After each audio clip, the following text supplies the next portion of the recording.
Tehillim 90. A prayer by Moshe, the man of Elohim. Adonai, you have been our dwelling place for all generations. Before the mountains were brought forth, before you had formed the earth and the world, even from everlasting to everlasting, you are Elohim. You turn man to destruction, saying, "Return, you children of men." For 1,000 years in your sight are just like yesterday when it is past, like a watch in the night. You sweep them away as they sleep. In the morning they sprout like new grass. In the morning it sprouts and springs up. By evening it is withered and dry.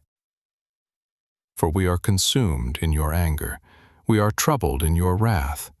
You have set our iniquities before you, our secret sins in the light of your presence. For all our days have passed away in your wrath. We bring our years to an end as a sigh. The days of our years are 70, or even by reason of strength 80 years. Yet their pride is but labor and sorrow, for it passes quickly, and we fly away. Who knows the power of your anger, your wrath according to the fear that is due to you? So teach us to number our days, that we may gain a heart of wisdom. Relent, Yahuwah. How long? Have compassion on your servants. Satisfy us in the morning with your chesed, that we may rejoice and be glad all our days.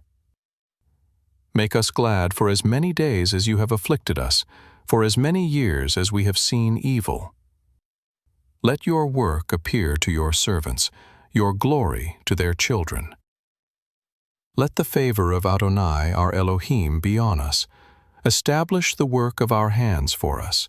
Yes, establish the work of our hands.